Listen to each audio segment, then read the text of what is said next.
After a Megalodon escapes from the Mariana Trench and advances towards the beaches, a retired lifeguard must return to active duty and hunt down the Titanic shark that will devour everything in its path. Today we'll be recapping the story of the 2018 movie, The Meg. Deep in the Philippines, Jonas Taylor and his rescue team make their way to a damaged submarine and begin to save survivors. Amidst the mound of bodies, Jonah finds a wounded soldier and puts him on his shoulders to carry him to the rescue vehicle. But just as they are about to arrive, something hits the submarine and it begins to shake. As people try to make sense of what's going on, a colossal creature starts pounding on the submarine and smashes the hull right where Jonas is standing, allowing him to see the imprint of teeth twisting the steel. In a panic, the lifeguard leader orders his team to go to the rescue vehicle, but the impact has jammed the hatch and some members end up trapped. Wanting to help them, Taylor prepares to return when he realizes that the sea monster is still pounding on the hull and that the submarine is flooding. Afraid of losing the survivors he has already rescued, Jonah decides to close the hatch of the submersible and escape with only the men inside, but no one approves of his decision and Dr. Heller blames him for the elimination of his friends. 5 years later, a group of scientists are on the Mana 1 platform near the Chinese coast when the project's main investor comes to visit. As head of the program, Jon goes to the helipad to greet Morris and then takes him to meet his team, starting with his daughter, Suyin. To take him to the rest of the team, Jon leads Morris to the elevator and together they go to the central shaft, the corridor that gives access to all the laboratories. In the control room, Jon introduces Morris to the main team members and Mac hands him the transmitter capable of communicating with the team inside the submersible. As mission pilot, Lori introduces herself to the investor and begins her descent to the bottom of the marina's cesspool. As the submersible team sinks down to it, Jon says that everyone believes the Mariana Trench is the deepest place on the planet, but he hypothesizes that the trench floor is just a hydrogen layer and that there is untapped water even further down. Wanting to confirm this hypothesis, Lori and her team reach 11,000 meters below sea level and begin to slowly descend, entering the gas cloud just as Jon believed. After a few more dozen meters, they emerge from the gas layer and arrive in the new waters where they launch auxiliary lights to be able to see better. With the lighting system turned on, Lori turns around and begins recording the new life forms they encounter along the way. To help catalog the ecosystem, the pilot asks if they can release the ROV probe and DJ authorizes the launch, controlling the robot still in Mana 1. As soon as the ROV is launched, Toshi realizes that something is approaching on radar and asks if the DJ is able to see anything. As it sees nothing, the controller decides to switch on the auxiliary lights and loses the connection with the probe almost instantly. Wanting to understand what happened, Lori also activates the lights and turns the submersible to look for the ROV, but they are also hit and end up losing connection with Mana 1, being trapped and incommunicado in the middle of deep waters. Unsure what to do, Mac arranges a meeting with the team members and Heller says he can still monitor their vital signs, confirming that everyone is alive. Even with over 18 hours of oxygen, Engineer Jax claims that he is 7 miles deep and that no one has ever done a rescue in these conditions, but is quickly corrected by Mac, who remembers that Jonah did just that in the Philippines. As soon as he hears his former partner's name, Heller tries to discourage the others and accuses him of letting his friends be eliminated because of a hallucination. However, Jon doesn't believe it was an outbreak and claims that Lori has just encountered the same creature. Believing he is the only one who can help them, Jon orders his men to prepare a helicopter and leaves for Thailand in search of Jonas. Along with Mac, the head of the project visits the former lifeguard's house and says they need his help with a rescue, but Jonah replies that he's tired of being responsible for helping people and that there's nothing they can do to change his mind. To prove Jonas wrong, Mac shows him the latest crew recording and the man realizes that his ex-wife Lori was in charge, which makes him agree to change his mind almost instantly. While Jon takes her ex-husband to Mana 1, Lori and her crew try to make some repairs and manage to reboot the computers, bringing the system online and getting the power back on.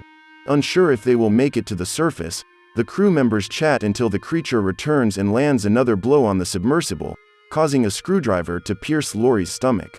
With that, the woman finally realizes that the mysterious monster is attracted to luminosity and asks the staff to turn off the lamps.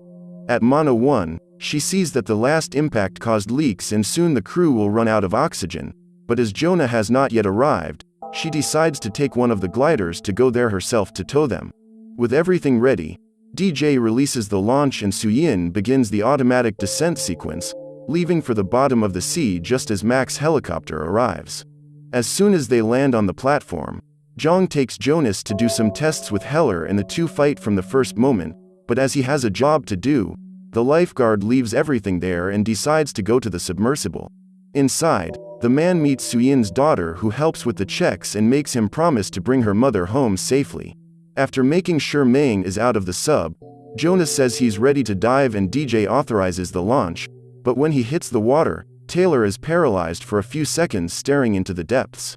When he finally decides to move, the lifeguard shuts down everything that is not essential and redirects 240% of the power to the motors, which makes the submersible descend extremely fast and causes various damages to his body because of the pressure change. A few meters below, Suyin manages to reach the bottom of the pit, and as she does not know that the creature is attracted by light, she decides to turn on all the lighting of her glider to search for the lost submersible. When she manages to find it, the woman approaches and starts the countdown, only to be hit before she can fire the magnetic hook. After stabilizing, the woman starts looking for what she hit when suddenly a giant squid wraps itself around the glider, squeezing the capsule and making the pressure increase even more. With the sphere about to collapse, Suyin tries to activate the pressure compensator and discovers that part of the glider's system has been corrupted. Thinking it will be her end, the woman waits for the squid to finish the job until the creature is eaten by a shark over 25 meters long, preventing the capsule from breaking. As soon as he sees the Megalodon, Jonas says that it is attracted to light and orders Suyin to turn off the glider. However, as the system is not working properly, it will take 30 seconds before all the lights go out. With the shark advancing rapidly towards the woman, Taylor fires flares at the submarine that attract its attention, saving Suyin at the last second. Taking advantage of the Megalodon's distraction, Jonah orders Suyin to empty the ballast tank and the girl climbs to the surface, leaving the lifeguard alone to rescue Laurie's crew. With the demon fish gone, Taylor hitches up to the submarine and unlocks the hatch to save the team, but just as he saves his ex-wife, the Megalodon approaches and the sonars start beeping. Racing against time, Jonas catches up with Navigator the Wall and sidekick Toshi decides to sacrifice himself for the good team, closing the hatch and turning on all its lights to lure the predator while his friends escape safe and sound. With his mission completed, Jonah visits Laurie in the infirmary and finds Heller, who apologizes for having doubted all this time. But unlike what the doctor imagined, the man holds no grudge and asks only that he save his ex-wife. Now that things are calmer, Mac arranges another meeting and Suyin explains a little more about the Megalodon that attacked them, saying that they should act more calmly from now on, but Morris refuses almost instantly and says that he has already lost 50 million with the probe and the submarine that were destroyed. Extremely greedy, the man says that too much money has already been spent and that they can't give up just because they had a casualty, because as soon as the media spreads about the existence of the Megalodon, other excursions will be sent and they will end up missing the opportunity to make the discoveries. Disagreeing with everything he said, Jonas jumps into the conversation and states that if anyone else gets stuck down there, he won't come down to save them, as he knows that humans have no chance of beating an opponent of this level twice.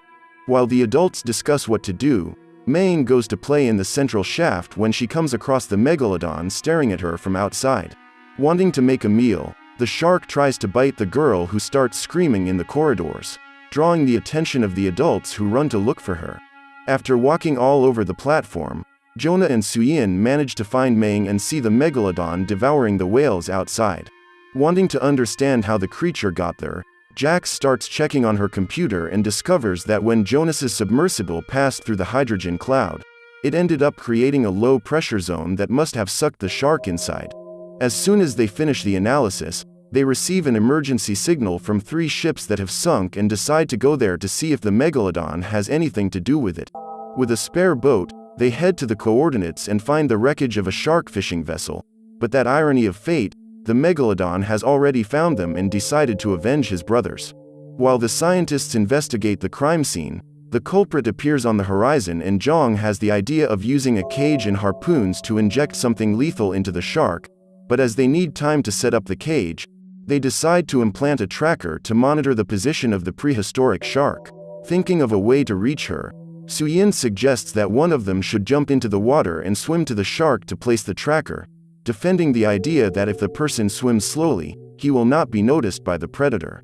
Deciding to give a vote of confidence, Jonah agrees to serve as a bait and picks up the harpoon with the tracker, jumping into the water and swimming among the carcasses attached only by a string around his waist. With extremely professional equipment, Taylor approaches the shark that suddenly dives, forcing him to put on his mask and look underwater to see if the predator is coming. Suddenly, the Megalodon appears just under 10 meters away and Jonas takes the opportunity to implant the tracker in its dorsal fin.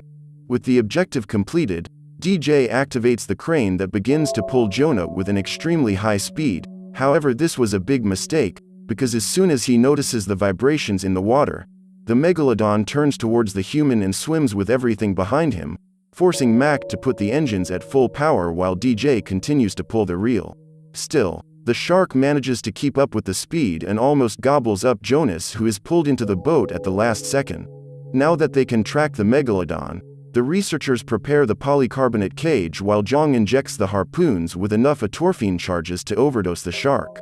With everything ready, DJ puts the cage in the water and Suyin jumps into it with the harpoon in her hands, waiting for the Megalodon to appear while the wall throws tens of pounds of bait into the ocean.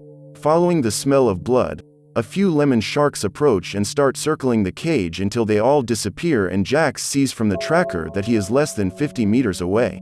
With her nerves on edge, Suyin begins to look around looking for the shark that appears under the cage, hitting a headbutt that crumples the railing.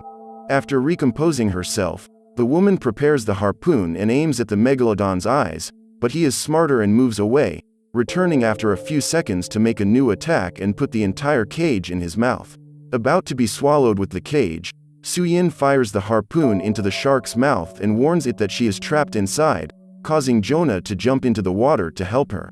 Guiding himself by the steel cable, the man begins to swim to the cage when the crane detaches from the boat, giving a jolt so violent that it causes the cage to slip out of the shark's mouth and knocks Suyin headfirst into the railing. Because of the impact, her mask ends up breaking and the woman begins to lose oxygen at an absurd rate, passing out within seconds. With the cage about to fall to the bottom of the ocean, the Wall and the others use the ship's second crane to set a trap and throw bait into the water, luring the shark right into the steel cable. Racing against time, Jonah manages to open the cage and gets Suyin out at the last second, but while the human is swimming back to the surface, the giant shark comes bloodthirsty towards them and only fails to devour them because of the steel cable attached to its fin. As he struggles to reach them, the Megalodon finally feels the effects of the atorphine and overdoses a few meters from Jonas, losing his life extremely quickly. Now that the biggest predator in the seas has been defeated, the lifeguard swims back to the surface and takes Suyin back to the boat. After a few hours, the woman wakes up and gets up to go back to work, discovering that her friends have managed to get the whole Megalodon into the ship. Wanting to show off, the Wall asks Jonah to take a picture next to the fish and DJ decides to move the crane just in time, knocking the navigator into the water. But instead of returning to the vehicle, the man continues to float in the water until he is gobbled up by a second Megalodon that has come to devour the first. With the weight of the two animals, the boat ends up capsizing and the crew fall into the water, leaving them totally exposed to the attack of the new shark. After everyone climbs on the overturned hull, Heller and Jax realize they are further away and start swimming calmly towards their friends, but for some reason, even slowly the Megalodon senses their presence and the group's doctor decides to sacrifice himself, moving wildly and attracting the shark so that the engineer arrives on the boat safe and sound. Even after so many casualties, the group of survivors know they can't stay there and grab some lifeboats to sail back to Mana 1. On the platform, Morris gathers the entire team and reveals that he has warned the Chinese government about the existence of the Megalodon, asking them to send guided missile cruisers to wipe it out. Finally, the businessman announces that he will close Mana 1 until the shark is eliminated and says that the rescue ship will be dispatched the next morning, but shortly after the announcement, Morris grabs a helicopter and takes off carrying hundreds of pounds of demolition charges. Thinking to avoid further lawsuits, the billionaire manages to locate the Megalodon and approaches where it is to drop bombs. After several explosions, the pilot confirms that the target is eliminated and Morris orders one of his staff to take the teeth as a souvenir, but after a few seconds of searching, the man returns saying that the creature had no teeth and that they had actually eliminated a whale. Looking at the tracker, Morris realizes that the Megalodon is below them and orders his men to speed up, but he does not hold on tight and ends up falling into the water, being devoured by the prehistoric predator along with the whale carcass.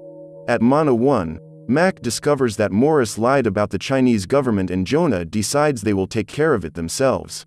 With that in mind, they take control of the rescue ship and start following the shark that is heading for Sanya Bay, one of the most populated beaches in all of China. Knowing that the attack will begin soon, the group of researchers dock near the coast and begin to prepare for the final battle, placing a cell phone in the water to imitate the sound of a whale and attract the shark. Unaware a Megalodon is headed their way, the crowd of sunbathers is frolicking on the beach when the predator leaps out of the water and swallows a raft with all the people on it. As soon as they notice the shark, the swimmers start swimming in desperation and a man in an inflatable ball ends up being swallowed whole by the creature.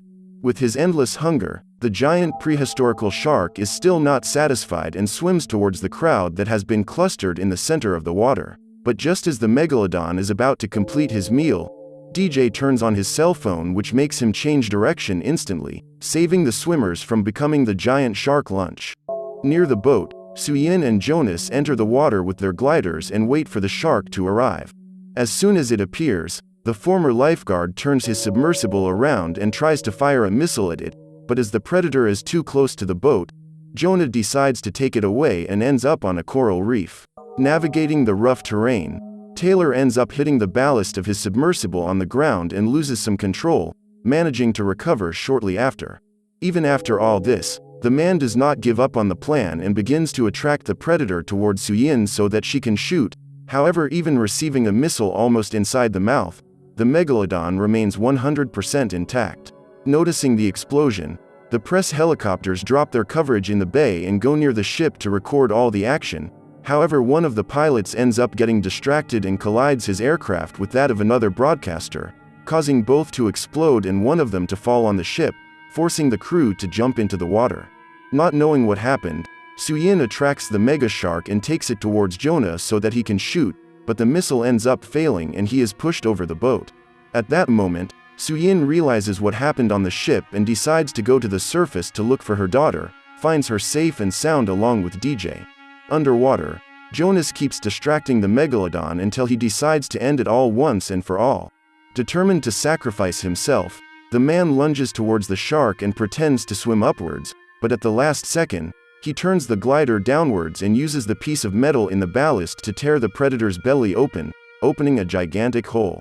Even so, the mega shark still manages to land a blow with its fin and swallows the capsule, which shatters.